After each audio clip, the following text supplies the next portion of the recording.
ઘણા લોકો એકાદશી છે ને ઉપવાસ કરવાનો સંકલ્પ કરે, હવારના પોરમાં નક્કી કર્યું હોય પાણી વગર કરવું જ, અને 10-11 વાગે ને ત્યાં ઢીલા પડી જાય એટલે પાણી પર ચડી જાય, અને 11-12 વાગે થ્રૂટ પર ચડી ગયા હોય, અને હાથ પડે તો ઘરવાળાને શું કે ભેગું આપણું ફરાળ કરજો. હવારે ઉઠ્યા ત્યારે નિર્જળાનો સંકલ્પ કર્યો હોય અને હાંજ પડે તો વાઇન્ડ અપ કરી નાખ્યું હોય. એમ નહીં, એકવાર મનમાં નક્કી કર્યું પછી ફેરફાર ન કરવો.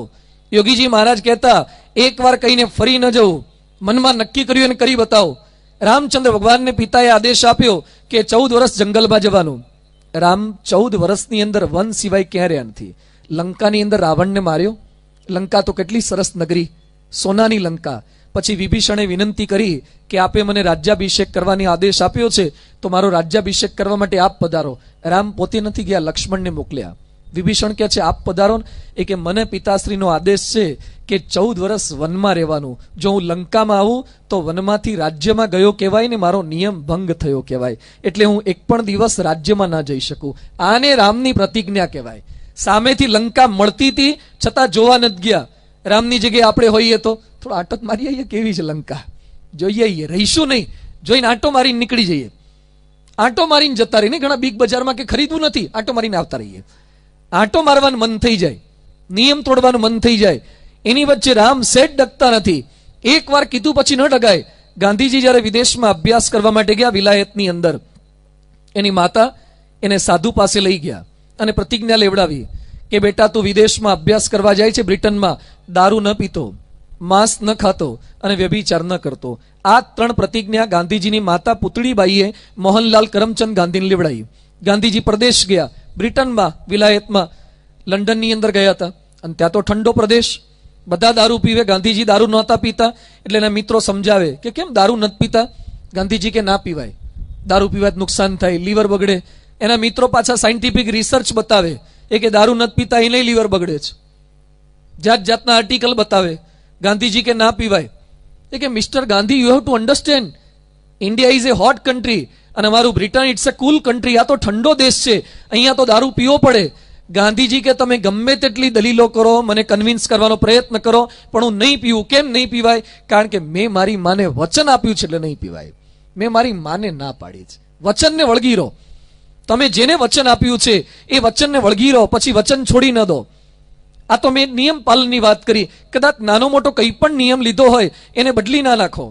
ભારતના એક ક્રાંતિકારી થઈ ગયા, રામપ્રસાદ બિસ્મિલ્લા ખાન. અંગ્રેજો એને જેલમાં પૂરેલા, ફાંસીની સજા કરેલી. અને જે દિવસે ફાંસીની સજા હતી એટલે પેલો અંગ્રેજ જેલર એને બોલાવવા માટે ગયો કે 11 વાગી ગયા છે, તમને માચડે ચડાવવાનો ટાઈમ થયો છે, ચાલો. જો એના જેલના પિંજરા આગળ જઈને ઊભો રહ્યો ને તો રામપ્રસાદ બિસ્મિલ્લા ખાન ઉપ બેઠક કરતા હતા, ફૂલઅપ્સ કરતા હતા, આવું બધું ઉપ બેઠક કરતા હતા. એટલે પેલા જેલરને એમ કે કોઈ રોંગ નંબર લાગી ગયો શું, આ માણસ ઉપ બેઠક કરે છે. એટલે તો પાછો જતો રહ્યો. એ કે કોને બોલાવાના છે? એ કે રામપ્રસાદ બિસ્મિલ્લા ખાન. કયા નંબરની ઓરડી છે? એ કે 14 નંબર. પાછો 14 નંબર ગયો, ત્યાં તો કસરત કરતા હતા. એટલે એને ભ્રમ જેવું થયું.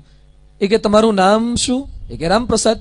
એ કે તમને આજ ફાંસીની સજા જ ખબર છે? હા કે આજે જ ફાંસી છે. કેટલા વાગે જ ખબર છે? હા કે 11 વાગે. એ કે કેટલા વાર છે ખબર? હા કે 5 મિનિટ હજુ વાર છે. તો તમને ફાંસીની સજા તોય કસરત શું કરવા કરો છો?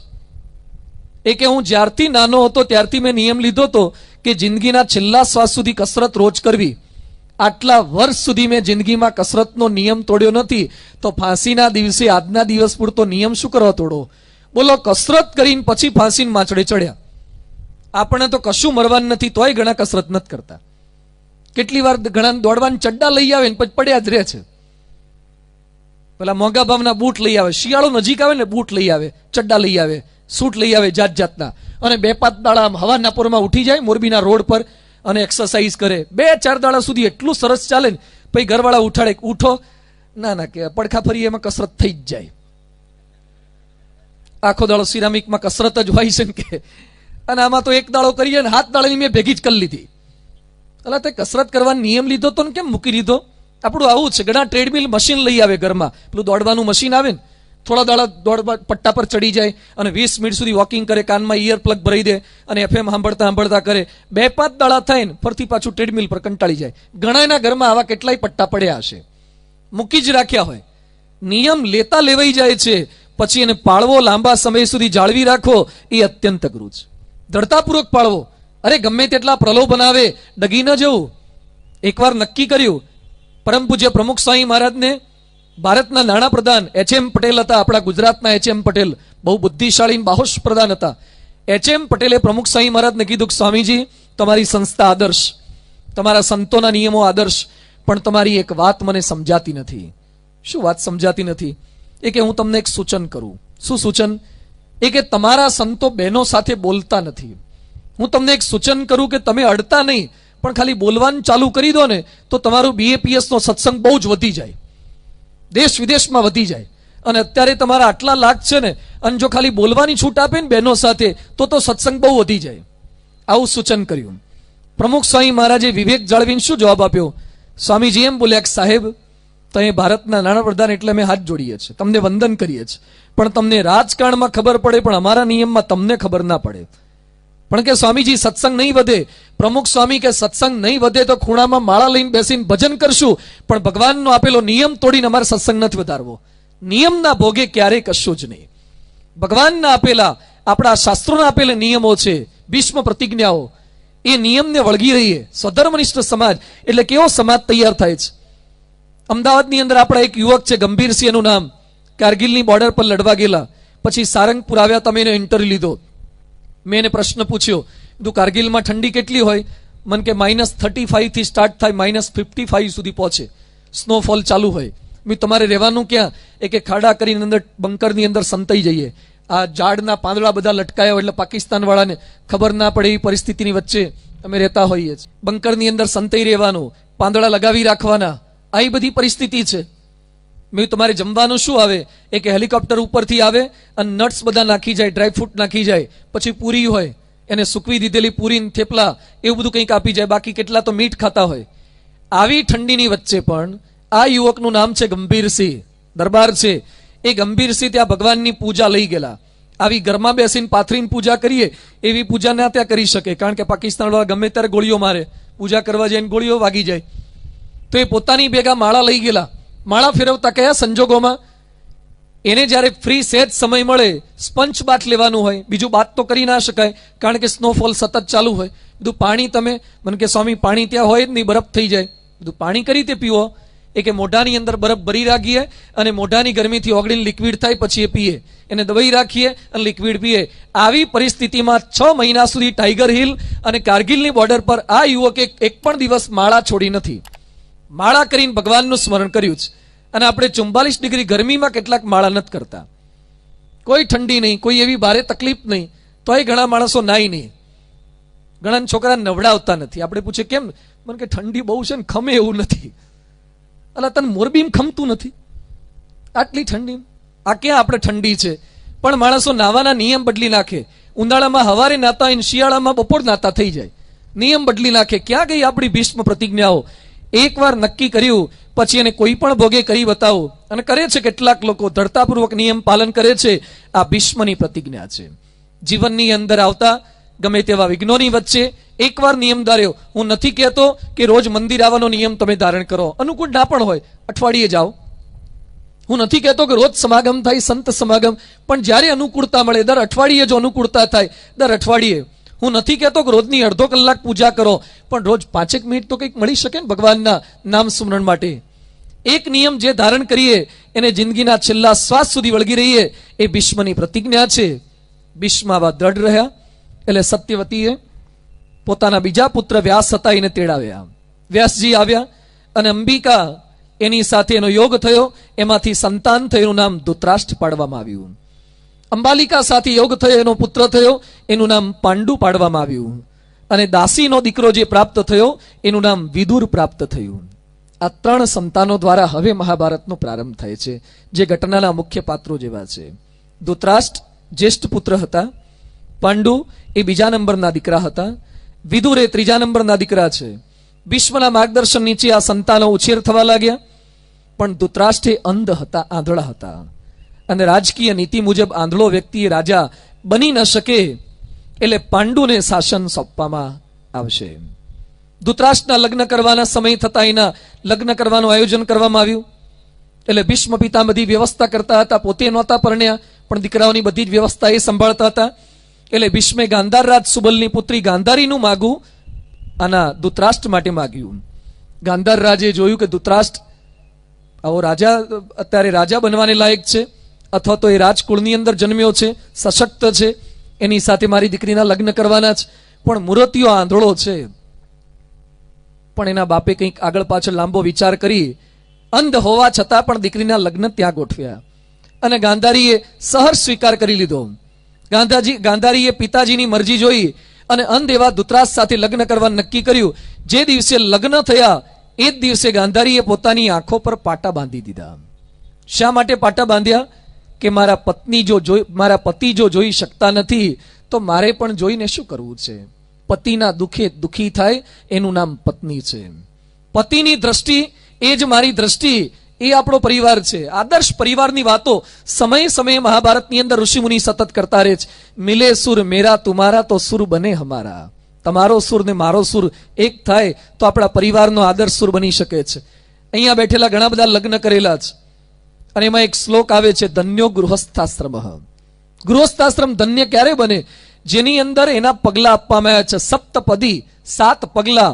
એની અંદર લખ્યું છે સમાનીવ આકુતિ. અમારા વિચારો સમાન થાય, અમારા મન સમાન થાય, અમારી દ્રષ્ટિ સમાન થાય, પતિ પત્નીની દ્રષ્ટિ સમાન થાય, એને પ્રેમ કહેવામાં આવે છે.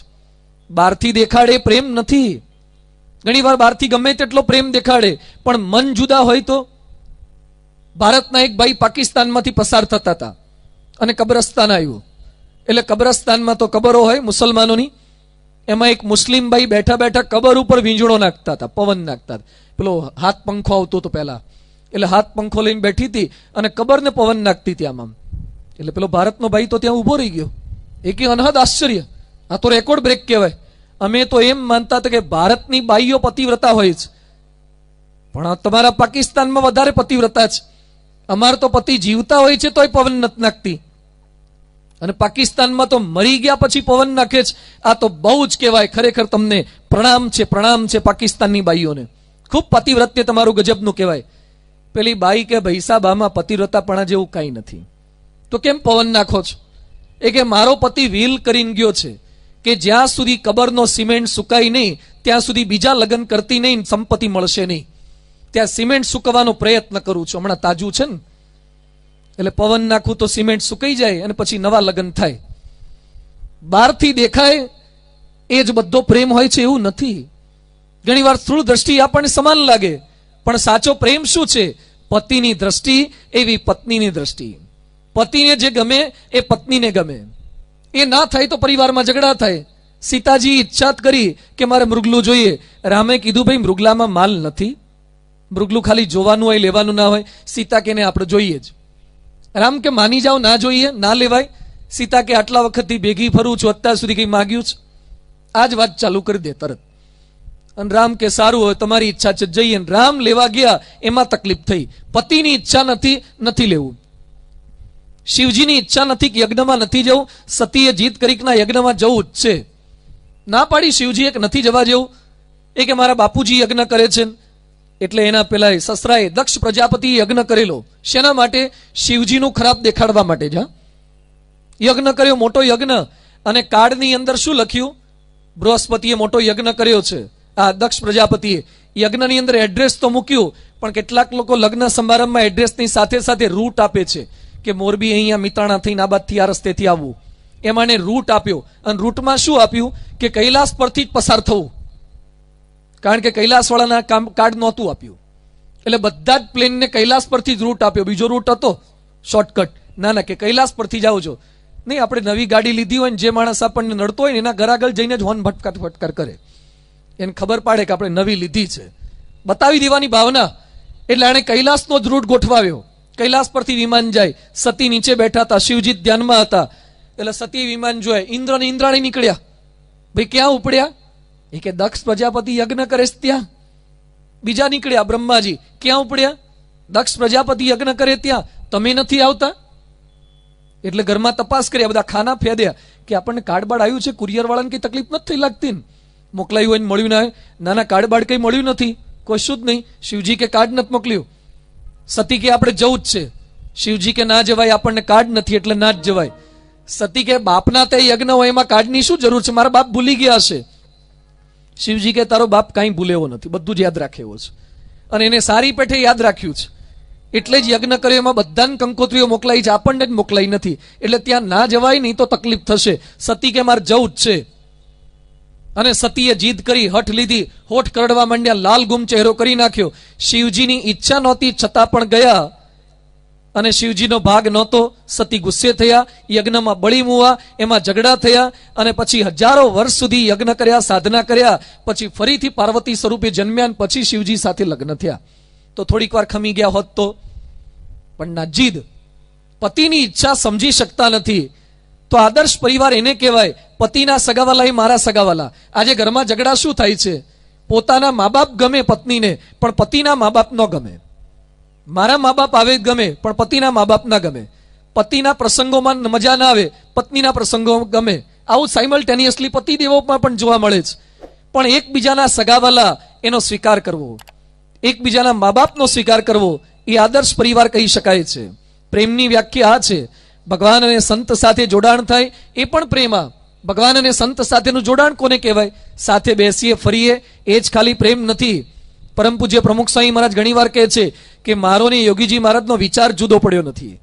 તો આપણે પણ આંખે પાટા બાંધવાના છે. આંખે પાટા એટલે દરેક પત્નીઓએ બાંધવાના છે. ખાલી પત્નીઓએ નહીં, પતિઓએ પણ બાંધવાના છે. કે પત્નીને ન ગમે એ પતિએ પણ ન કરવું. પતિની દ્રષ્ટિ એ પત્નીની દ્રષ્ટિ. ખાલી આંખે જ નહીં, જીભે પણ પાટા બાંધવાના છે, કાને પાટા બાંધવાના છે, હાથે પાટા બાંધવાના છે. ઘરના તમામ સભ્યોની રસ રુચિ સમજી અને વર્તું એ ગાંધારીની એ દ્રષ્ટિ શીખવતા જાય છે.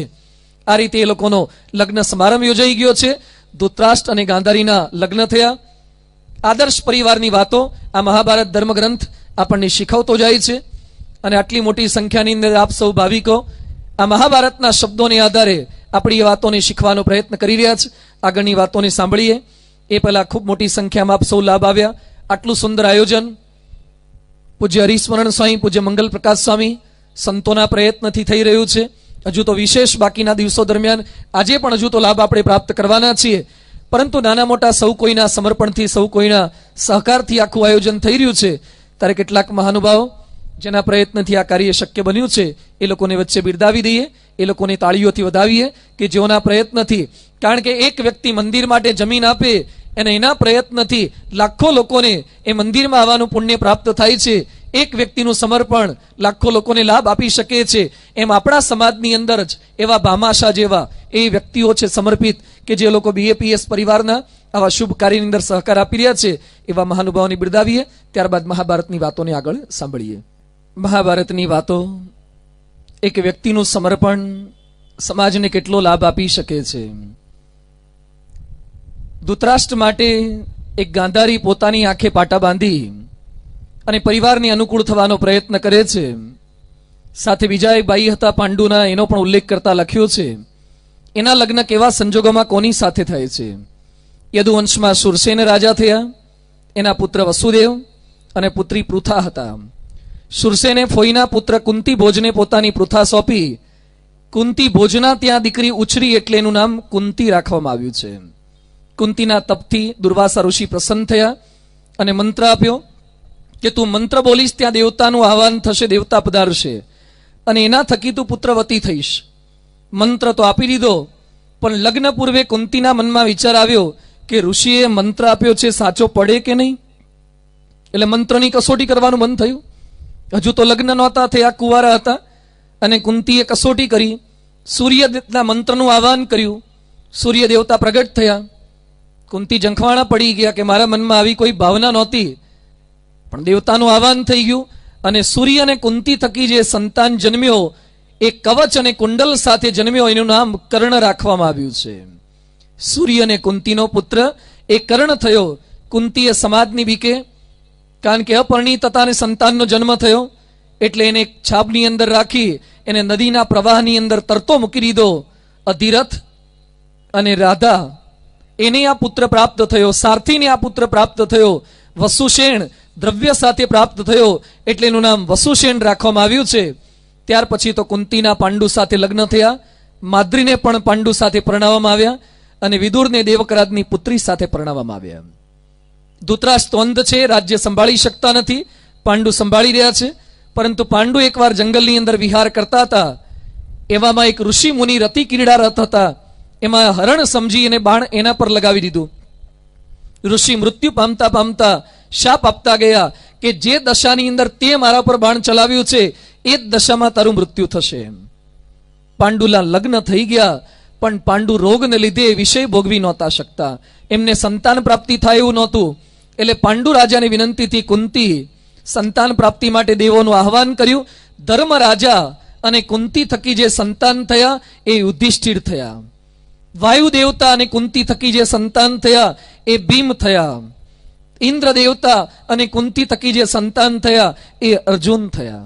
એટલે કુંતીના 3 સંતાનો યુધિષ્ઠિર, ભીમ અને અર્જુન, અને કર્ણ એ લગ્ન પહેલાના સૂર્ય દેવતાના સંતાન છે. બીજા પત્ની હતા પાંડુના, એનું નામ છે માદ્રી. માદ્રી માટે પણ દેવતાનું આહવાન કર્યું. અશ્વિની કુમારો પધાર્યા. એ અશ્વિની કુમારો 2 પધાર્યા. એમના થકી જે 2 સંતાન થયા એ નકુલ અને સહદેવ થયા. આ રીતે પાંડવ કુળની અંદર 5 સંતાનોનો જન્મ થયો છે. કુંતી એને સંતાન પ્રાપ્તિ થઈ ગઈ. ગાંધારી મોટા હતા છતાં સંતાન ન થયા. એટલે જેઠાણી સંતાન વગરના હતા, દેરાણી સંતાન વાળા થઈ ગયા. એટલે જેઠાણીના મનની અંદર બળતરા થવા લાગી છે, દુઃખી થવા લાગ્યા. ભગવાનને પ્રાર્થના કરી. વ્યાસજીએ વરદાન આપ્યું. વ્યાસજી કહે છે બોલો શું જોઈએ છે? એ કે મને 100 પુત્રો થાય. મારી દેરાણી ભલે 5 થયા, મને તો 100 થાય, એટલે મારું અધિક રહેવું જોઈએ. ઈર્ષ્યાથી આવી માગણી કરી. તારે 1 તો મારે 100. અને દુર્બુદ્ધિનું આવું વરદાન માગ્યું. વ્યાસજીએ વરદાન તો આપી દીધું કે શતપુત્રપતિ ભવ, તને 100 સંતાન થશે. ગર્ભ રહ્યો ગાંધારીને. 1 વર્ષ થયું, 9 માસ પછી તો સંતાન પ્રાપ્તિ થાય. 1 વર્ષ છતાં ગર્ભ ન છૂટ્યો. 2 વર્ષ થઈ ગયા છતાં સંતાન થતું નથી. એટલે ગાંધારી કંટાળ્યા. સગર્ભા દશાની અંદર 2 વર્ષ સુધી રહેવું પડ્યું. ગાંધારી ગુસ્સે થઈ ગયા. મનની અંદર બહુ લાગી આવ્યું કે કેમ સંતાન પ્રાપ્તિ થતી નથી. એટલે જાતે જ એક આયુધ લઈ પોતાના પેટ ઉપર માર્યું, પ્રહાર કર્યો, વજ્ર પ્રહાર કર્યો. અને જે ગર્ભ ઉછેર પામી રહ્યો હતો એ નાશ પામી ગયો અને માંસનો પિંડો એ સ્રવી ગયો. દુઃખી થઈ ગયા. મેં શું આ કરી નાખ્યું? વ્યાસજીને વિનંતી કરી કે હવે શું થશે? 100 શતપુત્રવતી ભવના આશીર્વાદ આપ્યા તો મને સંતાન નહીં થાય. અને વ્યાસજીએ ઉપાય બતાવ્યો કે 100 ગડા લાવો. ગડામાં ગ્રંથોમાં લખ્યું છે ઘી ભરાવ્યું. એ સમયે કંઈક પ્રવાહી ભરાવ્યું હશે. અને એની અંદર જે માંસનો પિંડ બહાર પડ્યો હતો એના ટુકડા કરીને 100 ગડાની અંદર મૂકવામાં આવ્યા. એક ગડામાં બીજો એક પાત્ર મૂકવામાં આવ્યું. 101 ગડા રીતે તૈયાર કર્યા. એમાંથી જે 100 પાત્રની અંદર 100 દીકરાઓનો ઉછેર થયા એ 100 કૌરવો થયા. અને એક દીકરી થઈ એ દુશલા, એક પુત્રી થઈ. મહાભારતમાં શું ટેકનોલોજી હતી આ વાત સાંભળ્યા પછી કેટલાક લોકોને એમ લાગશે કે સ્વામી થોડું માપનું રાખો ને, થોડાક ઓછા ગપ્પા મારો. આમ માન્યામાં આવતું નથી. ભાઈ હું સાયન્સ ભણેલો છું, મેં એન્જિનિયરિંગ કર્યું છે, હું સાયન્સનો ગ્રેજ્યુએટ છું. મને એટલી ખબર નહીં પડતી હોય કે આ ગપ્પા છે. મેં સાયન્સ પણ વાંચ્યું છે અને મહાભારત પણ વાંચ્યું છે. પણ આપણા મહાભારતમાં, આપણા ધર્મગ્રંથોની અંદર કેવળ ગપ્પા ન હોય, આ સાચી વાતો છે. અત્યારે ટેસ્ટ ટ્યુબ બેબીની વાત તમે જાણો છો કે નહીં? ટેસ્ટ ટ્યુબ બેબીની વાત હમણાં આવી છે, તો થોડાક વર્ષથી આવી છે. શુક્રકોષને, અંડકોષને બહારના વાતાવરણની અંદર ભેગા કરી અને સંતાનનો જન્મ કરાવવાનો પ્રયત્ન હવે વૈજ્ઞાનિકો કરી રહ્યા છે. ક્લોનિંગની વાત વચ્ચે આવી હતી, ઘેટીમાંથી ઉત્પન્ન કરવાનું. ડોલી નામની ઘેટી ઉત્પન્ન કરી હતી. એ વાતો વૈજ્ઞાનિકો થોડોક પ્રયત્ન કરતા હતા. આ વાતો હમણાં આવી આપણા મહાભારતની અંદર. કૌરવોનું ક્લોનિંગ નહીં, ટેસ્ટ ટ્યુબ બેબી દ્વારા સંતાનના જન્મ થયેલા છે. શું ટેકનોલોજી ભારતીય દેશની અંદર હતી? કયા પ્રકારની સંસ્કૃતિ ભારતમાં હતી? ભારત તમામ ક્ષેત્રે ખૂબ આગળ હતું. પણ લોકો માની બેઠા છે કે ભારત એટલે ભિખારીઓનો દેશ, ભારત એટલે અંધશ્રદ્ધાનો દેશ, ભારત એટલે ચકલાઓને ચણ નાખવાનો દેશ, ભારત એટલે કીડીઓને કણ નાખવાનો દેશ, ભારત એટલે ગિરનારની લીલી પરિક્રમા કરવાનો દેશ. ભારતમાં ક્યાં સાયન્સ છે? બીજા દેશ સાયન્સ વાળા આગળ વધે ને ભારત વાપર્યા કરે એવું ન હોય. ભારતની અંદર ગજબનું સાયન્સ છે. બ્રહ્માંડ અને પૃથ્વીની ઉત્પત્તિની વાતો એ ભારતની અંદર કરેલી છે. પશ્ચિમના ધર્મો એમ કહે છે કે પૃથ્વીનો જન્મ ક્યારે થયો? ઈસવીસન પૂર્વે 4004માં પૃથ્વીની ઉત્પત્તિ થઈ. એવું પશ્ચિમના તમામ ધર્મો અને તમામ ધર્મગ્રંથો માને છે. જ્યારે આપણી હિન્દુ સંસ્કૃતિ શું કહે છે કે આપણી પૃથ્વીનો જન્મ 8 અબજ 64 કરોડ વર્ષ પહેલા થયો છે. 8 અબજ 64 કરોડ વર્ષ પહેલા પૃથ્વી જન્મી છે.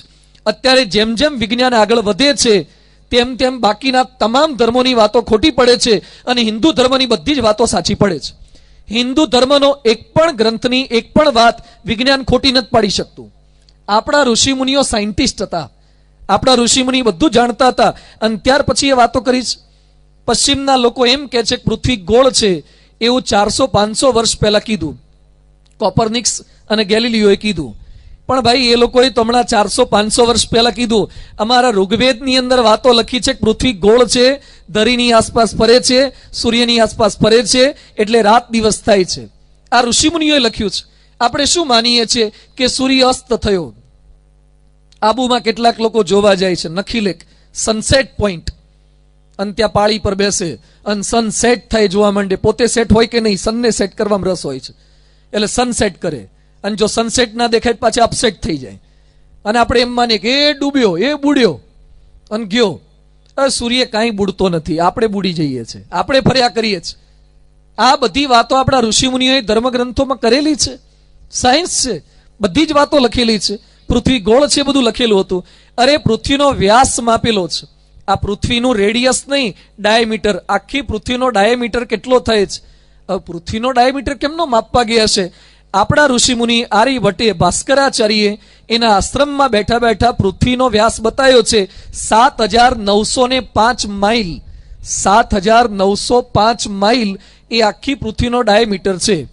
તમને આશ્ચર્ય થશે, અમેરિકાના વૈજ્ઞાનિકોએ હમણાં પૃથ્વીનો વ્યાસ માપ્યો ગૂગલ દ્વારા અને સાધનો દ્વારા, હબલ ટેલિસ્કોપ દ્વારા. એ લોકોએ વ્યાસ માપ્યો કેટલો આવ્યો? 7918 માઇલ. આપણા ઋષિમુનિઓએ કેટલો આપ્યો? 7905 માઇલ. કેટલું એક્ઝેક્ટ છે?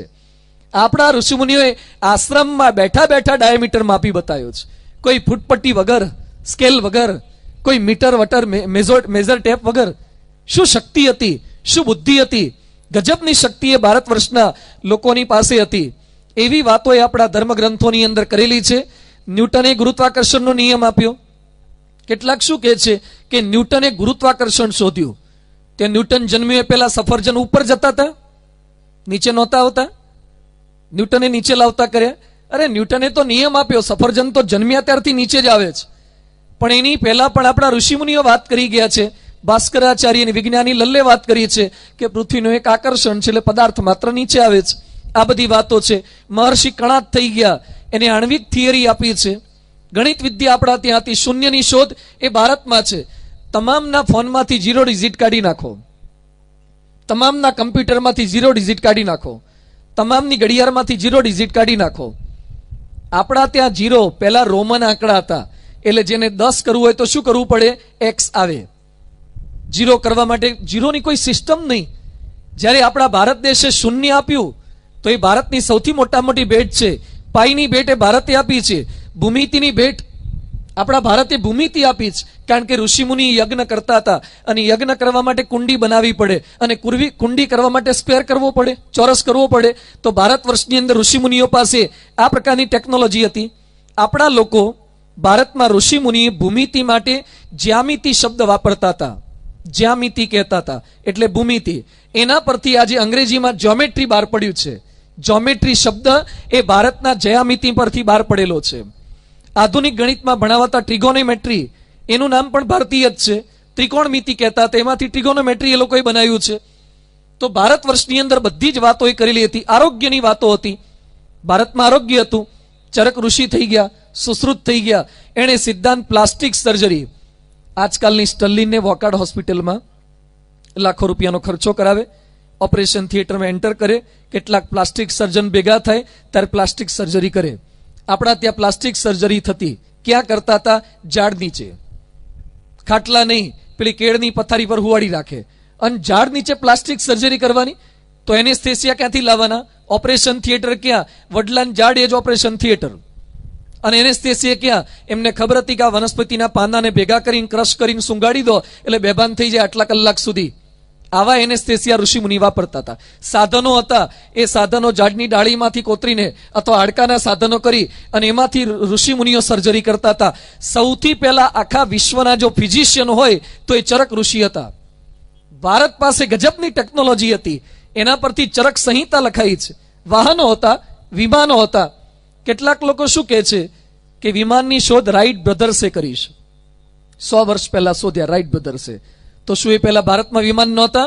આપણા ત્યાં વિમાન હતા. હવે તમને જ પ્રશ્ન પૂછું કે સીતાજીનું અપહરણ કરવા માટે રાવણ આવ્યો ત્યારે શું લઈને આવ્યો તો? શું લઈને આવ્યો તો? પુષ્પક વિમાન. આપણા ત્યાં તો રાવણોય વિમાન વાપરતા હતા. રાક્ષસોને પોતાની ચાર્ટર્ડ ફ્લાઇટ હતી. કેટલો સમૃદ્ધ ભારત દેશ હતો. આવી બધી ટેકનોલોજી આપણા ભારત દેશની અંદર હતી, પણ સમયે જતા અંગ્રેજોની ગુલામીમાં રહ્યા, મુસલમાનોની ગુલામીમાં રહ્યા, એમાં ગુલામી માનસિકતા થઈ ગઈ છે. એ બધાની વચ્ચે બહાર આવવા માટે થોડું કંઈક વાંચીએ ત્યારે આપણને ખબર પડે. અને જોઈએ આવો દિલ્હીના અક્ષરધામમાં. અક્ષરધામની અંદર ઇન્ટ્રોડક્શન ટુ ઇન્ડિયા સંસ્કૃતિ વિહાર પ્રદર્શન છે. એકવાર દિલ્હી અક્ષરધામ જાઓ, દિલ્હી જાઓ તો અક્ષરધામ જુઓ, અને અક્ષરધામમાં 2 નંબરનું પ્રદર્શન જુઓ, જેની અંદર બોટ રાઇટમાં નદી બનાવી છે, અને નદીમાં તમારે નાવની અંદર બેસવાનું. નાવમાં બેઠા બેઠા 10,000 વર્ષ જૂની ભારતની સંસ્કૃતિ એ પ્રમુખ સ્વામી મહારાજે આખી ત્યાં ઊભી કરી દીધી છે. અજંટા ઇલોરાની ગુફા. શું સાયન્સ હતું! તમે જોઈ આવો તો ખરા. આમાંથી કેટલાક ગયા હશે અજંટા ઇલોરાની ગુફા જોવા. એમાં ઇલોરામાં એક શિવ મંદિર છે. એ શિવ મંદિર આખું પર્વતમાંથી બનાવેલું છે. આશ્ચર્ય એ છે કે આ મંદિરની શરૂઆત ઉપરથી કરતા ગયા છે.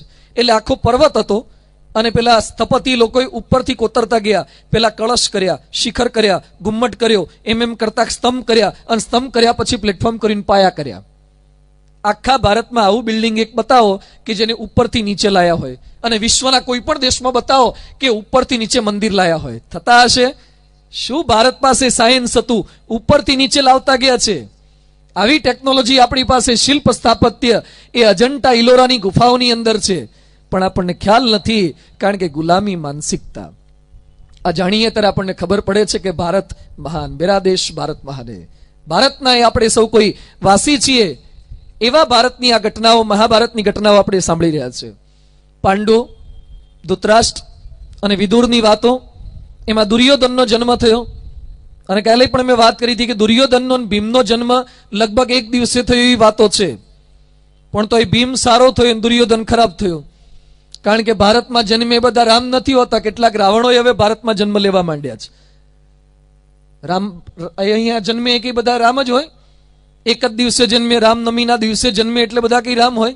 એવું કંઈ નથી. એક દિવસે જન્મ હોય તો પણ સારા નરસા માણસો હોઈ શકે છે. પણ દુર્યોધનનો જેવો જન્મ થયો, અને મહાભારતમાં ઉલ્લેખ આવે છે, અપશુકન થવા લાગ્યા, ગધેડા ભૂંકવા લાગ્યા, ગીધ અવાજ કરવા લાગ્યા, કાગડા અવાજ કરવા લાગ્યા, વાવાઝોડું ફૂંકાઈ ગયું, ચિચિયારીઓ પાડવા લાગ્યા, અને વિદુરને ખબર પડી કે અપશુકન થવા લાગ્યા છે. એટલે વિદુરે ચેતાવ્યા કે છોકરો કુપાત્ર પાકવાનો લાગે છે, આનો કંઈક ઉપાય વિચારો. બહુ ભારે અપશુકન છે. આજ સુધી કોઈ માણસ જન્મ્યા હોય અને આવા અપશુકન થયા નથી. ગ્રંથોમાં લખ્યું છે કે આવા અપશુકન થાય એટલે દીકરાને ત્યાગ કરવો જોઈએ, કંઈક દવા કરવી જોઈએ. ધૃતરાષ્ટ્ર કે એવું કંઈ ના હોય, કે દીકરો સારો જ છે. અપશુકન થયા છતાં સમજી નથી શકતા. હવે આ મહાભારતની વાતોને આપણે કઈ રીતે સમજવાની? આપણા ઘરમાં દીકરાનો જન્મ થાય ત્યારે ગધેડા કંઈ ભૂકવાના નથી. શહેરમાં ગધેડા જ નથી મળતા, ભૂકે શું? હોતા નથી. એવા કંઈ ગીધડા મળતા નથી. ચીચેરીઓ ક્યાંથી આપણને સંભળાવવાની છે? અપશુકન એટલે તમારું સંતાન નાનું હોય એ સમયથી ખોટી ભૂલો કરવા માંડે, છતાં મા બાપ સમજે નહીં તો એ અપશુકનની ઓળખ્યા ન કહેવાય.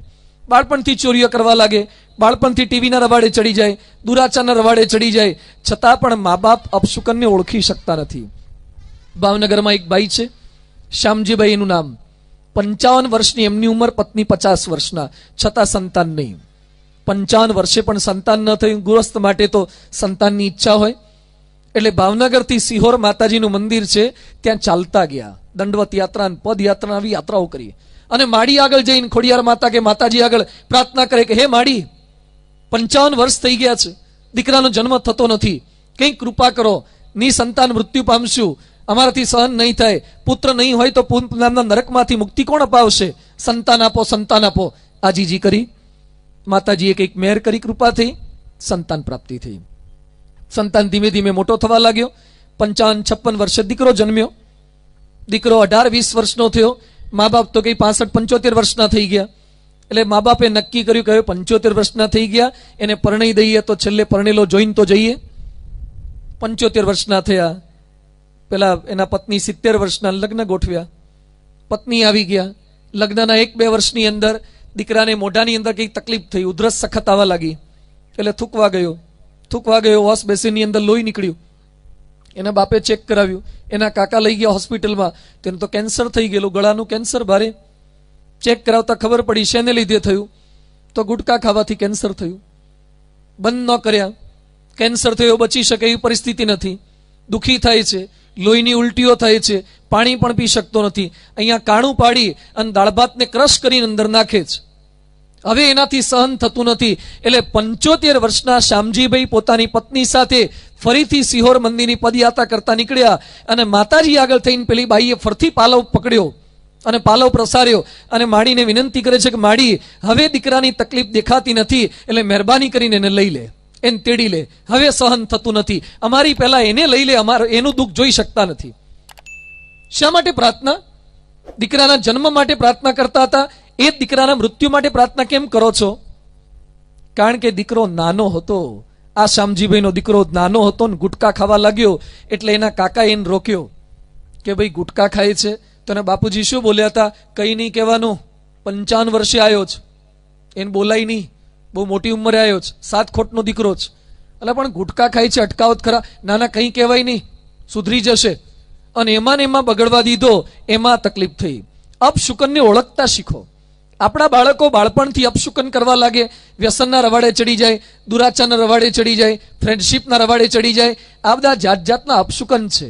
જાગ્રત મા બાપ એ પામી શકે છે કે ખોટા ચિહ્નો છે એની વચ્ચેથી બહાર નીકળી શકે. ધૃતરાજ તો અંધ હતા, પત્નીએ પાટા બાંધ્યા હતા, એક રીતે જાણી શકે, કઈ રીતે ઓળખી શકે. એની વાતોની સાથે સાથે પાંડુ રાજાની વાતો કરતા લખે છે કે પાંડુ એકવાર જંગલમાં વિહાર કરતા હતા, સાથે કુંતી અને માદ્રી પણ હતા.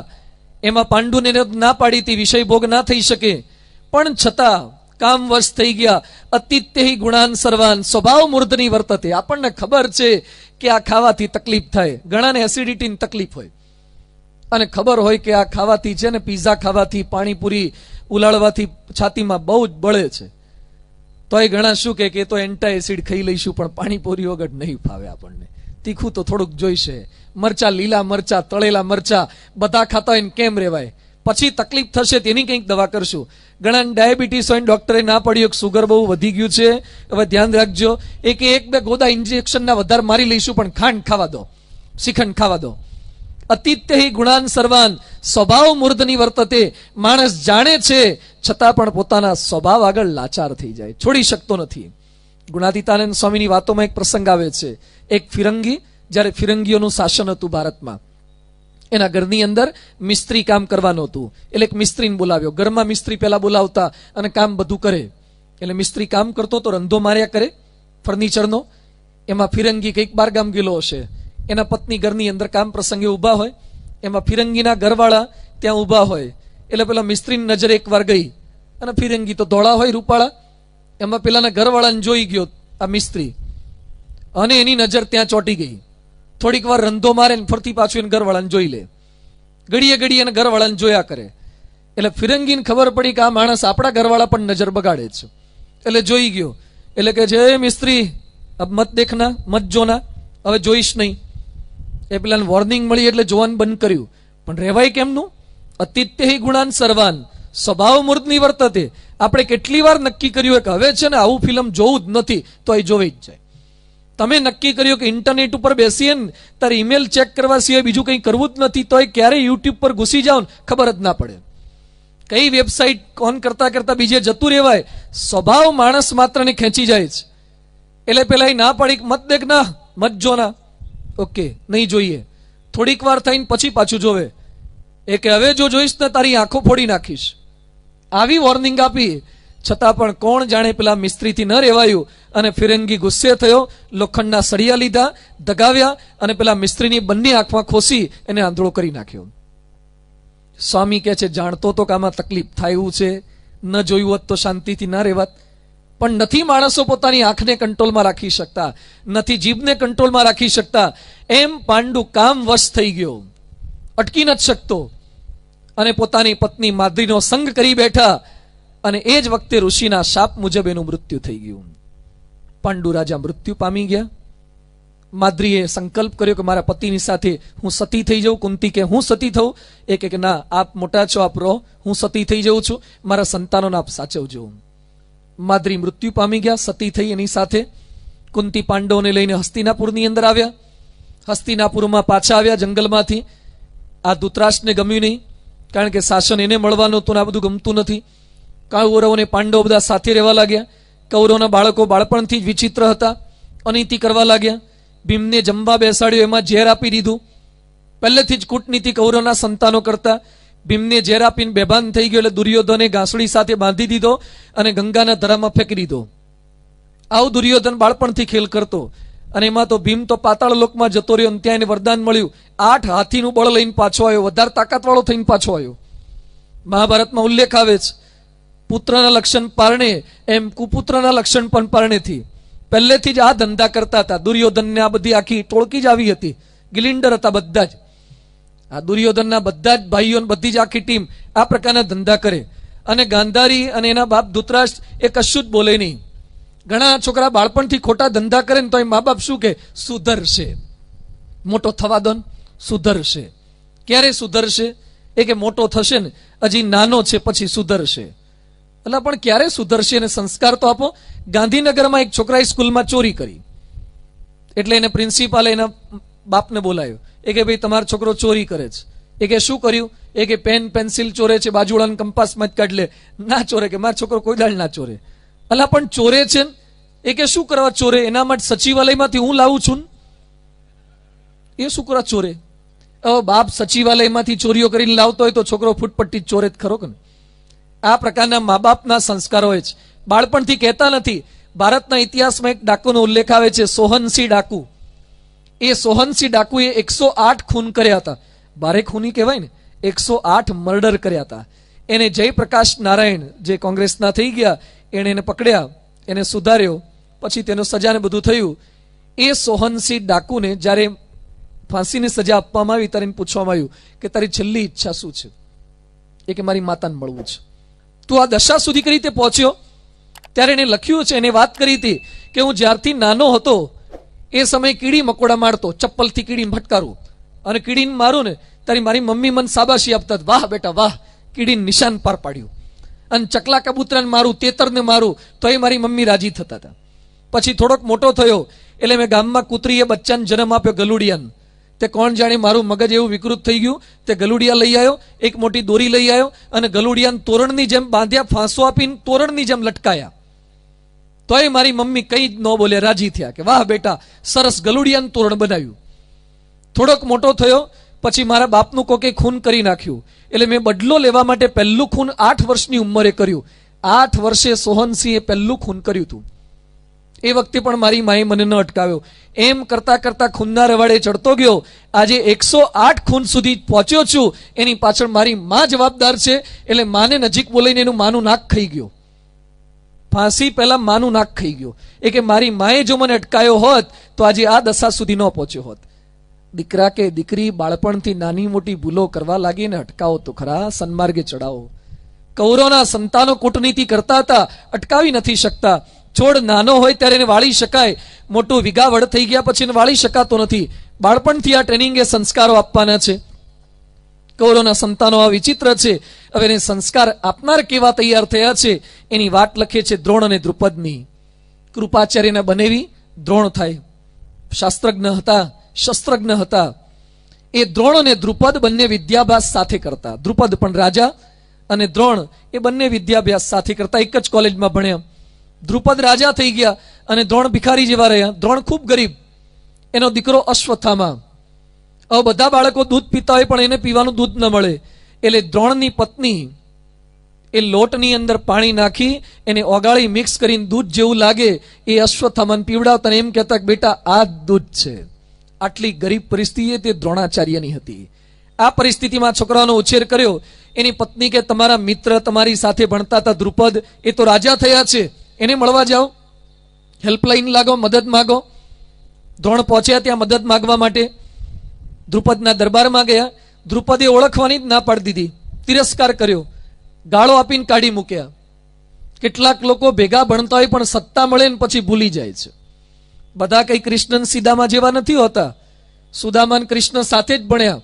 સુદામા જેવા આવ્યા કૃષ્ણ ભગવાન દોડતા ગયા, એને લઈ આવ્યા, બારણેથી લઈ આવ્યા, હિંડોળા ખાટ પર બેસાડ્યા, હિંચકો નાખે છે અને પાણીથી એમના ચરણ પખાડ્યા, ચરણોદક લીધું, એમને જમાડ્યા, પ્રેમથી સાચવ્યા કર્યા.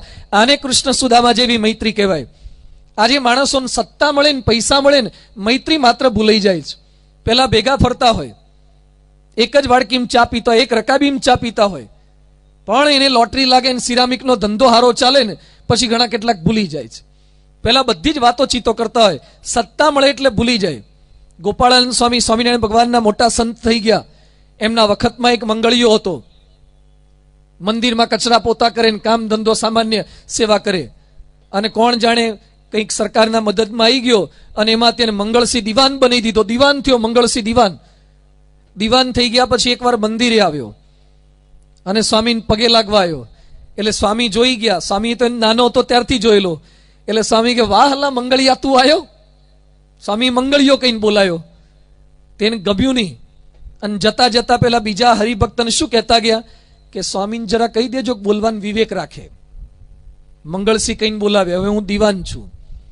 સ્વામી કે માફ કરજો, આપણને ખબર નહીં દિવાન સાહેબ થઈ ગયા હશે. આપણને એમ કાં તો આપણી ભેગા રહેલા એટલે મંગળિયો કહેવામાં વાંધો નહીં, હવે દિવાન કહીને બોલાવશું. પણ આવા સંત આગળ પોતાનું માન રાખ્યું અને ભગવાનને ગમ્યું નહીં. રાજાના વાંકમાં આવી ગયા અને સત્તાપદે હેઠા ઉતારી દીધા. પાછા મંગળિયા થઈ ગયા. પાછા મંદિરે આવ્યા અને સ્વામીને પગે લાગવા ગયા. સ્વામી કે આવો આવો મંગળસિંહ દિવાન આવો. સ્વામી ના ના, હું તો તમારો મંગળિયો થઈ ગયો, પાછો મંગળિયો થઈ ગયો. એમ આપણને થોડી ઘણી સત્તા મળે, થોડાક પૈસાદાર થઈ ગયા, ઓડી ફેરવતા થઈ ગયા એટલે મોટા થઈ ગયા, એટલે પગે લાગવાનું બંધ કરી દેવાનું. BMW આવી ગઈ એટલે મોટા થઈ ગયા, બીજાને અડફેટે ચડાવવાના. માણસો પાસે પૈસા આવી જાય, સત્તા આવી જાય એટલે બીજા કોઈને ગણતા નથી. એવું ન કરવું. ગમે તેટલા પૈસાદાર થઈએ છતાં પણ દરેક સાથે એક સરખી ભાવના રાખવી. ભગવાન સ્વામિનારાયણ સગ્રામ વાઘરીના કુબામાં જે ભાવનાથી પધારે એ જ ભાવનાથી ગાયકવાડ સરકારના તે પધારી શકતા હતા. ભગવાન અને સંત કોઈ આવા ભેદ રાખતા નથી, તો આપણે પણ કોઈ ભેદ રાખ્યા વગર દરેક સાથે સરખી રીતે વર્તવું. પણ અહીંયા દ્રુપદે રાખી ના શક્યા. દ્રુપદ દ્રોણને ભૂલી ગયા, તિરસ્કાર કરીને કાઢી મૂક્યા. આપણે પણ થોડોક વિચાર કરવો, આપણી સાથે ભણનારા કેટલાક આપણાથી આગળ નીકળી જશે. ભેગા જ કામ ધંધો કરતા હોય, કોઈક આગળ નીકળી જાય, આપણા કરતા સારી ગાડી આવે તો શું વિચાર કરવાનો? એનું નસીબ બળવાનું લાગે છે, દુઃખી નહીં થવાનું. એનું નસીબ જોર કરી ગયું લાગે છે. ઘણા શું કે અરે બે ભેગા ફરતા હતા ને કંઈક આગુ પાછું કર્યું લાગે છે, આગળ નીકળી ગયો, હવે એને લટ્ટી મારવી પડશે, એને હેઠો પાડવો પડશે. ભાઈ એનું નસીબ જોર કરી ગયું. રાજી થાવ. મહેનત તો તમે એટલી જ કરી હતી, છતાં તમારા ટકા ના આવ્યા, તમારી ગાડી ના આવી, તમારો ધંધો ના ચાલ્યો. એક વાક્ય બોલવું કે એનું નસીબ થોડું જોર કરી ગયું છે. દૈવ બળવાન છે, દુઃખી ન થવું. બીજું, દ્રુપદ જેવા થઈ જઈએ તો પણ દ્રોણનો ક્યારેય તિરસ્કાર ન કરવો. વાણી વર્તન ને વિચારોથી કોઈ જાણે અજાણે દુઃખી ન થઈ જાય એવો પ્રયત્ન કરવો. દ્રોણાચાર્ય દુઃખી હતા, દ્રુપદે મદદ ન કરી. એના શાળા કૃપાચાર્ય મદદ માંગવા માટે એની પાસે હસ્તિનાપુરમાં ત્યાંથી આવ્યા. હસ્તિનાપુરમાં પ્રવેશ કરતા હતા, ત્યાં પાંડવો અને કૌરવો બધા સાથે રમતા હતા. ત્યાં બાળકો કુવા પાસે આવીને ઉભા રહી ગયેલા. એટલે બધા એકદમ શાંત હતા, દુઃખી હતા. દ્રોણાચાર્ય નજીક આવ્યા. શું થયું ભાઈ બાળકો, શું તકલીફ છે? એ કે મેં બેટબોલ રમતા તેમાં મારો દડો અંદર જતો રહ્યો, ગેડી દડાનો દડો જતો રહ્યો છે. એ કે એમાં દુઃખી શું થાવ છો? દડો બહાર કાઢી લઈએ. અરે પણ એ તો દડો તો અંદર છે, કૂવો ઊંડો છે, ત્યાં ક્યાં હાથ પહોંચે એવું છે? એ કે હાથ પહોંચાડવાની જરૂરિયાત નથી, એની જાતે નીકળી જાય, દડો બહાર આવે. તો બાળકો હસવા લાગ્યા. કૌરવ અને પાંડવ એમ તે કઈ દડા બહાર આવતા હશે, અમને ફાવે છે પણ ક્યાં દડો કાઢી શકીએ છીએ? અમે 105 જણા છીએ, 100 કૌરવ અને 5 પાંડવો, તો એ દડો નીકળતો નથી. દ્રોણાચાર્ય કે હું કાઢી બતાવું તો? કરી રીતે કાઢી બતાવો. અને દ્રોણાચાર્ય એક તીર તૈયાર કર્યું અને તીર માર્યું, દડામાં લાગ્યું, એટલા જોરથી માર્યું, રિબાઉન્સ થયું, દડા સાથે ઉછળીને તીર પાછું બહાર આવી ગયું. બાળકો ખુશ થઈ ગયા, વાહ કે તમે તો ખરા બાણવીર છો, શક્તિશાળી છો. ભીષ્મ પિતામહ જઈને વાત કરી કે આપણા રાજ્યમાં કોઈ સાહેબ સારા આવ્યા છે. ભીષ્મે બોલાવ્યા અને ભીષ્મે એ જ દિવસથી એમને કૌરવ અને પાંડવોના વિદ્યા ગુરુ બનાવ્યા. દ્રોણાચાર્યનો પ્રવેશ આ રીતે હસ્તિનાપુરમાં થયો છે. કુળવાન હતા, ગુણવાન હતા, પણ ગરીબ દશામાં હતા. પણ આવો યોગ થયો એટલે હવે દ્રોણાચાર્ય રાજગુરુ બની ગયા છે. કૌરવ પાંડવોને વિદ્યા શીખવાડવા લાગ્યા છે. શીખી ગયા પછી પ્રેક્ટિકલ એક્ઝામ. થિયરિટિકલમાં તો બધા તૈયાર હોય, થોડું પ્રેક્ટિકલ થવું જોઈએ ને. ઘણાને પ્રેક્ટિકલ ફાવતું નથી હોતું. વડોદરામાં એક ભાઈ ત્યાં અભ્યાસ કર્યો અને અભ્યાસ કર્યા પછી એક કેમિકલ કંપનીમાં નોકરી કરતા હતા. કેમિકલ એન્જિનિયર થયેલો. એમાં બોઇલર બ્લાસ્ટ થયું, બોઇલર ફાટ્યું. એટલે પેલા એ પૂછ્યું, પેલા તારે ભણવામાં બોઇલર નહોતું આવતું? એ કે બોઇલર આવતું પણ મેં ઓપ્શનમાં કાઢ્યું હતું. એટલે બોઇલર ઓપ્શનમાં કાઢે ચાલે? તે ઓપ્શનમાં કાઢ્યું, અહીંયા બોઇલર બ્લાસ્ટ થઈ ગયું. થિયરીમાં કેટલાક ભણ્યા હોય, પ્રેક્ટિકલ કર્યું જ ના હોય. પ્રેક્ટિકલ થોડું કરે તો ખબર પડે. એમ દ્રોણાચાર્ય થિયરી તો બધાને શીખવાડી દીધી, હવે પ્રેક્ટિકલ કરવાનું જ. એટલે લક્ષ વેધની પરીક્ષા ગોઠવી, બહુ સુંદર આયોજન કર્યું છે. Practical exam. ઝાડ નીચે બધાને ભેગા કર્યા. કૌરવ પાંડવના સગાવાલા ભેગા થયા છે. કૌરવો 100 કૌરવો, 5 પાંડવો ભેગા કર્યા છે. ઝાડ ઉપર એક પક્ષી ગોઠવવામાં આવ્યું છે. પક્ષીની કલાકૃતિ વાળું એક નિર્જીવ વસ્તુ ગોઠવવામાં આવી, પક્ષી બનાવીને. પછી એક એક પાંડવોને બધાને બોલે બોલીને પૂછે છે. દુર્યોધનને પૂછ્યું, તને શું દેખાય છે? એ કે ઝાડ દેખાય. બધાને અલગ અલગ ને પૂછ્યું, જુદા જુદાને પૂછ્યા કરે છે. પછી ભીમને પૂછ્યું, ભાઈ તને શું દેખાય છે? ભીમ કે મારી પાછળ પેલો દુર્યોધન ઉભો છે ને એ દેખાય છે. એટલે પાછળ ઉભેલો કેમ ન દેખાય? આગળ વાળો દેખાય. પણ ભીમને તો જ્યાં જ્યાં નજર મારી ઠરે યાદી ભરી ત્યાં દુર્યોધનની બધી એ જ દેખાય કરે, એની પ્રત્યે એન્ટી, એટલે એ જ દેખાય, એને જ પતાવો છે. આવી ભાવના. તો બેસી જા, કે તું બેસ જા, તારું કામ નહીં. યુધિષ્ઠિરને ઉભા કર્યા, તમને શું દેખાય? એ કે ઝાડ પર કેરીઓ દેખાય. આ બધી વાતો કરવા લાગે. અર્જુનને ઉભો કર્યો, અર્જુન શું દેખાય? અર્જુન કે પક્ષી દેખાય. હજુ ફોકસિંગ કર, શું દેખાય? આંખ દેખાય. હવે વિંધી નાખ, અને આંખને વિંધાવડાવી. ગુરુનું કામ આ જ છે. પક્ષી તો બધાને દેખાવું જોઈએ, પણ ગુરુ ફોકસિંગ કરતા શીખવાડે છે. ગુરુની આવશ્યકતા છે, ફોકસિંગ નથી કરી શકતા. સહેવાગનું નામ તમે સાંભળ્યું હશે, વિરેન્દ્ર સહેવાગ, સારા ક્રિકેટર છે. એ વિરેન્દ્ર સહેવાગ નજફગઢના વતની છે, સારું ક્રિકેટ રમે. એની બાયોગ્રાફી, એનો પ્રસંગ હું વાંચતો હતો. સહેવાગે લખ્યું છે કે હું ક્રિકેટર તરીકે સારો, પણ મારી એક કુટેવ હતી.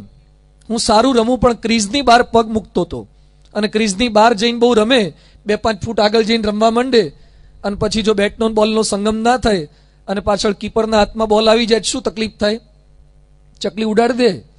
વિકેટ કીપર પછી રાહ ના જોવે કે આવો સહેવાગ કુમાર આવો, તમે આવો ત્યાં સુધી હું બોલ પકડી રાખું છું. એ કઈ પ્રતીક્ષા ના કરે, ઉડાડી દે. અને સારા વિકેટ કીપર તો દાંડિયા ડૂલ કરી દે. એટલે સહેવાગ આઉટ થઈ જતા. ગુરુએ વિચાર્યું કે ક્રિકેટર સારો છે, બેટ્સમેન સારો છે, પણ ક્રીઝની બહાર જવાની ટેવ બહુ ખરાબ છે. એટલે સહેવાગના કોચ હતા શર્માજી. એ નેટ પ્રેક્ટિસ કરાવતી વખતે સહેવાગના પગ સાથે એક દોરી બાંધે, અને દોરીનો બીજો છેડો એ માછડા સાથે બાંધે, નેટ સાથે. અને ફિક્સ ડિસ્ટન્સ નક્કી કર્યું હોય, આનાથી વધારે જેવો બહાર પગ જાય એટલે આખો માછડો સહેવાગની ઉપર પડે. વાગે નહીં, પણ થોડી તકલીફ જેવું લાગે. આખો માછડો સહેવાગે પાછળ જઈને ગોઠવવાનો, ફરતી પાછા આમ આવવાનું, ક્રિકેટ રમવાનું. જેટલી વાર ભૂલ થાય અને માછડો પડે. સહેવાગ લખે છે કે ગુરુજીએ સેંકડો વખત માછડો પાડી પાડીને મારી કુટેવ છોડી દેવડાવી. ગુરુનું કામ આ છે. શિષ્ય જ્યારે જ્યારે ક્રીઝની બહાર જાય છે ત્યારે પકડીને પાછા લાવે છે. ગુરુની આવશ્યકતા એના માટે જ, ફોકસિંગ કરી આપે. ગુણાતીતાનંદ સ્વામી એ કહે છે, આપણું લક્ષ્ય શું છે? અક્ષરધામમાં જવું છે, આપણું લક્ષ્ય. ફોકસિંગ કરો. આજે બુદ્ધિ તો ભગવાને બધાને સરખી જ આપી છે, બધા ફોકસિંગ નથી કરી શકતા. અબ્દુલ કલામ એવા ગુરુ પાસે રહ્યા, શિક્ષક પાસે રહ્યા, ફોકસિંગ કરી શકતા. અબ્દુલ કલામ મોટા થયા, સારું ભણ્યા સાયન્સ. એના પિતાએ નક્કી કર્યું કે બેટા તારા લગ્ન કરવા છે. કલામ કે ના, હું અમેરિકા નાસામાં જઈને આવું ત્યાર પછી લગ્ન કરીશ. નાસામાંથી પાછા આવી ગયા. આ બાજુ દહેરાદૂન સાઈડ કે તે બેંગ્લોર બાજુ ભણતા હતા. એના બાપુજી ગામડે હતા, ત્યાં લગ્નનું ગોઠવાઈ ગયું. કલામના લગ્નના 15 દિવસ બાકી, કલામ પહોંચ્યા નહીં. 10 દિવસ બાકી, કલામ પહોંચ્યા નહીં. 5 દિવસ બાકી, કલામ પહોંચ્યા નહીં. એના મા બાપ ત્યાં રાહ જોવે. લગ્નના દિવસે કલામ ભૂલી ગયા, કલામ પહોંચ્યા જ નહીં. આ બાજુ એના બાપાએ વાઇન્ડ અપ કરી દીધું કે કલામની ઈચ્છા નથી લાગતી. લગ્ન કેન્સલ રાખ્યા. અને થોડાક દિવસ પછી કલામ પોતાની ફિઝિક્સની ચોપડી ખોલતા હતા અને અંદરથી એક કંકોત્રી નીકળી, લગ્નની કંકોત્રી. અને નામ વાંચ્યું, Avul Pakir Jainulabdeen Abdul Kalam, APJ Kalam. Okay, આ તો આપણા લગ્નની છે. કઈ તારીખે હતા? તારીખ વાંચી. ઓકે, 10 દાડા થઈ ગયા. એટલે કલામ પાછા ઘરે પહોંચ્યા. અને કલામે બાપુજીની માફી માંગી, પિતાશ્રી મને ખબર ન રહી, કંકોત્રી ભૂલી ગયો. અને કલામે એ દિવસથી નક્કી કર્યું કે અલ્લાહની ઈચ્છા એવી છે કે મારા કોઈ સ્ત્રી સાથે નહીં પણ વિજ્ઞાન સાથે લગ્ન થાય. એટલે કલામે લગ્ન નથી કર્યા. શું એકાગ્રતા હશે? પોતાના લગ્નની કંકોત્રીઓ ભૂલી જાય, પોતાના લગ્નની કંકોત્રી ભૂલી જાય. એ રાષ્ટ્રપતિ થાય, બાકી બધા માંડપતિ થાય. કેટલાક તો બાલ મંદિરમાં હોય ને પ્રાઇમરીમાં ત્યારથી કંકોત્રીઓ જ ભેગી કરતા હોય, એ કે આપણે આવી બનાવશું. લોકોની કંકોત્રીઓ ભેગી કરે રાષ્ટ્રપતિ થતા હશે. કંઈક કરી બતાવવાની ભાવના, ફોકસિંગ, મારે ભણવું જ છે, અત્યારે આ જ કરવું છે. ગુરુ ફોકસિંગ કરતા શીખવાડે છે. ફોકસિંગ કરો, આપણા લક્ષ્યને ક્યારેય ભૂલો નહીં. તો ફોકસિંગ કરી બતાવ્યું. એકવાર ફરીથી પાછી સ્પર્ધા રાખેલી અને સ્પર્ધાની અંદર દ્રોણ સ્પર્ધાનું આયોજન કરે છે. એમાં અર્જુન સામે કર્ણ આવી ગયા. કર્ણ પણ એવો બાણવીર હતો, કર્ણ પાડી દેવો હતો અર્જુનને. પણ ભીમ એ સમયે શબ્દ બોલ્યા કે તું મારા ભાઈની સાથે લડી નહીં શકે. કેમ લડી નહીં શકે? કારણ કે તું સુત પુત્ર છે, તું સારથીનો દીકરો છે, સુતનો દીકરો છે, તું લડી ના શકે. જ્ઞાતિનું અપમાન કર્યું અને કર્ણમાં શત્રુભાવ એ દિવસથી જન્મ્યો પાંડવો પ્રત્યે. કર્ણ પાંડવોનો સગ્ગો ભાઈ હતો. કર્ણને ખબર નથી પાંડવો સારા હતા, સાચા હતા, એ કર્ણ જાણતો હતો. પણ ભીમે કરેલું એક અપમાન કર્ણની અંદર શત્રુભાવ જન્માવી દે છે. ક્યારે કોઈની જ્ઞાતિનું અપમાન ના કરો. કઈ જ્ઞાતિમાં જન્મ લેવો આપણા હાથમાં જ. કેટલાક શું કે અમે બ્રાહ્મણ, અમે પાટીદાર. તે પાટીદાર થવું તું એ તમે ઉપરથી લખાઈને આવ્યા હતા કે પાટીદારમાં જન્મ આપજો? કઈ જ્ઞાતિમાં જન્મ લેવો એ આપણે ક્યાં નક્કી કર્યું હતું? કોઈ દરબાર હોય તો દરબાર કોઈ અધિક નથી થઈ જતા. કઈ જ્ઞાતિમાં જન્મ લેવો એ ભગવાને આપણને નક્કી કરીને મોકલ્યું છે. કોઈ હરિજન હોય, કોઈ મોચી હોય, કોઈ ભંગી હોય, કોઈ ક્ષુદ્ર જ્ઞાતિમાં જન્મ્યા હોય, સંસ્કારાત દ્વિજ ઉચ્ચતે. કોઈ વ્યક્તિની જ્ઞાતિનું અપમાન ક્યારેય ના કરો. એનો શું વાંક? એના સ્વભાવનું ખંડન કરો. એની ભૂલ છે તો એને કદાચ કહી શકાય, પણ એ કઈ જ્ઞાતિમાં જન્મ લીધો એમાં એનો બિચારાનો શું વાંક હોઈ શકે? અને દરેક જ્ઞાતિમાં સારા માણસો થયા છે. નરસિંહ મહેતા કઈ જ્ઞાતિમાં થયા? નાગર જ્ઞાતિમાં થયા. દાદા ખાચર દરબાર હતા, મીરાબાઈ દરબાર હતા, રોહિદાસ ચમાર હતા, જલારામ બાપા લુવાણા હતા, કબીરજી વણકર હતા, યોગીજી મહારાજ લુવાણા હતા, પ્રમુખ સ્વામી મહારાજ પટેલ છે. અલગ અલગ જ્ઞાતિમાં પણ ભક્ત થઈ શકે છે. એક જ જ્ઞાતિ પર ભક્તોએ કઈ છાપ નથી મારી. એમ કોઈની જ્ઞાતિને ઉતારી ના પાડવા. અહીંયા જાણપણું ન રાખી શક્યો ભીમ અને બોલી ગયો તું સુતપુત્ર છે. ટીકા થઈ. કર્ણને લાગી આવ્યું કે મને સુતપુત્ર કીધો, મારું અપમાન કર્યું. અને જ સમયનો પારખું દુર્યોધન જોઈ ગયો કે આ વખતે મદદ કરવા જેવી છે. અને એ સમય બોલે છે કે આ કઈ સુતપુત્ર નથી. અને એ જ દિવસે દુર્યોધને અંગ પ્રદેશનો રાજા કર્ણને બનાવી દીધો. હવેથી કર્ણ એ સુતપુત્ર નથી પણ અંગ પ્રદેશનો રાજા છે. રાજ્ય સોંપી દીધું. અને એ સમયથી એ દિવસથી કર્ણને દુર્યોધન પ્રત્યે સોફ્ટ કોર્નર થઈ ગયો. મદદ કરી, સમય મદદ કરે એટલે સોફ્ટ કોર્નર થઈ ગયો. ધીમે ધીમે દ્રોણ તો બધી વિદ્યા શીખવે છે, પણ દ્રોણ થોડો પક્ષપાત પણ કરતા, અશ્વત્થામાને વધારે શીખવતા. એ બધાની વચ્ચે વિદ્યાર્થીઓ બધા આગળ ભણી રહ્યા છે. એક સમયે છેલ્લી એક ઘટના, ખૂબ સુંદર ઘટના બની. દ્રોણ જ્યારે પોતાના વિદ્યાર્થીઓ સાથે આગળ નીકળતા હતા એ સમયે નિષાદરાજ એકલવ્ય, ભારત વર્ષનું એક અમર પાત્ર, જેને વર્ષો પછી પણ લોકો યાદ કરે છે. સ્કૂલોની અંદર પાઠની અંદર એકલવ્યની વાતો આવે છે. એ એકલવ્ય એક આદિવાસીનો છોકરો હતો, ભીલ પુત્ર હતો, નિષાદરાજ હતો. એને બાણ વિદ્યા શીખવી હતી. એટલે ગુરુજીની તપાસ કરતા નીકળ્યો. શીખવાની ઈચ્છા પણ કપડાના ઠેકાણા નહીં, ચહેરો કઈ સારો નહીં, દીદાર નહીં. દ્રોણ પાસે પહોંચ્યો. દ્રોણને કહે છે મારે વિદ્યા આત્મસાત કરવી છે. દ્રોણે કપડા જોયા, કોઈ દીદાર સારો નહીં. અને પછી કઈ જ્ઞાતિનો? ભીલ જ્ઞાતિનો. કાઢી મૂક્યો. તું વિદ્યા ના શીખી શકે. કપડાના ઠેકાણે. કોઈ વ્યક્તિના કપડા પરથી એનું સ્ટેટસની માપણી ના કરો. કેટલાક લોકો છે ને કપડા જોઈને માને કે આ બહુ મોટા લાગે છે. એમ કે તમે તો નાટકમાં પેલા રોલ વાળાને બહુ સારા જ હોય છે. ખાલી કપડા પરથી વ્યક્તિનો સ્ટેટસ નક્કી થાય છે. સાદા કપડાની અંદર પણ માણસ મોટા હોઈ શકે. ગાંધીજી કેવા કપડા પહેરતા હતા? ગાંધીજી એક પોતળી પહેરતા હતા, સાવ સાદા કપડા, પણ આખી દુનિયા એમને ઝૂકતી હતી. રાષ્ટ્રપિતા બની ગયા. ખાલી કપડા પરથી વ્યક્તિ નક્કી ન કરો, એના જીવન પરથી નક્કી કરો. ખાલી એના ચહેરા પરથી નક્કી ન કરો. આઈન્સ્ટાઈનનો ચહેરો જોયો હશે. આઈન્સ્ટાઈનના માથા પર કઈ હેરસ્ટાઈલ હતી? કોઈ સ્ટાઇલ જ નહોતી. જીંથરા બાબા જેવું હતું, વાળ લટકતા હતા. તો એ આઈન્સ્ટાઈનને નોબેલ પ્રાઇઝ જેવું મળે અને પેલા સ્ટાઇલો વાળા રહી જાય છે. ખાલી સ્ટાઇલથી કઈ મેડલ મળતા હશે? ભીષ્મ પિતામાં જેવું બનાતું હશે? અહીંયા એકલવ્યને કાઢી મૂકવામાં આવ્યો. એકલવ્ય ગુરુજીનો કોઈ જ અવગુણ ન લીધો. એને નક્કી કર્યું ગુરુની ઈચ્છા એમ નથી, પણ આપણે વિદ્યા તો શીખવી જ છે. એટલે એકલવ્ય ગુરુની મૂર્તિ બનાવી. એ કઈ શિલ્પકાર નહોતો, પણ માટીમાંથી દ્રોણાચાર્યની મૂર્તિ બનાવી. દ્રોણની મૂર્તિ મૂકી અને મૂર્તિ સામે બેસી અને પછી રોજ વિદ્યા શીખે. દ્રોણને પગે લાગે, મૂર્તિને પગે લાગે અને કે ગુરુજી મને વિદ્યા આપજો, મારે વિદ્યા પ્રાપ્ત કરવી જ. અને આશીર્વાદ લઈને ફરતી પાછો વિદ્યા શીખે. મૂર્તિથી કામ થયું બોલો, અને ગજબની વિદ્યા શીખી ગયો. એક મૂર્તિમાંથી પ્રેરણા. ઘણા લોકો શું કે મૂર્તિ તો સ્થૂળ છે, આ ભગવાનના ફોટા રાખવાથી, આ મૂર્તિ આગળ પગે લાગવાથી શું કામ થાય? અરે ભારત વર્ષની હિન્દુ ધર્મની એ પવિત્ર માનીનતા છે, મૂર્તિ કામ કરી શકે. મૂર્તિ પૂજા એ હિન્દુ ધર્મની એક આગવી માનીનતા છે, સંસ્કૃતિ છે. મૂર્તિમાં ભગવાન રહેલા છે. ઘણા શું કે ભગવાન બધે રહેલા છે, ખાલી મૂર્તિમાં શું કરવા? અરે ભાઈ, બધે અમે ભગવાનને માનીએ છીએ. ઘણા કે ભગવાનને બધે માનો તો મૂર્તિમાં શું કરવા? હવે તું ભગવાનને બધે માને છે, મૂર્તિમાં માનવામાં તને પેટમાં શું દુખે છે? જો ભગવાન બધે હોય મૂર્તિમાં ના હોય? એટલે બધે મનાય એવું નથી. એમ તો કાદવમાંય ભગવાન છે માનો, થોરમાંય ભગવાન છે માનો, ભેંસના પોદળામાંય ભગવાન છે માન, પગે લાગ, દંડવત કર. એમ ના મનાય. મૂર્તિનો એવો એક આકાર છે એટલે આપણને સહેજે એના પ્રત્યે ભાવ ઉત્પન્ન થાય છે. આપણે એને ભાવનાથી થાળ ભોગ બધું અર્પણ કરી શકીએ છીએ. એ મૂર્તિ સ્થૂળ નથી, ભાવ સ્વીકાર કરે છે. અને થોડાક વર્ષો પહેલા ગણપતિની મૂર્તિ દૂધ પી ગઈ હતી. ભારત વર્ષના અને વિશ્વના તમામ નાસ્તિકોને ગણપતિએ થપ્પડ ફટકારી હતી કે માનતા નહીં કે અમે કશું કરતા નથી. ઘણા શું કે ભગવાન હોય તો થાળ જમી જવા જોઈએ ને,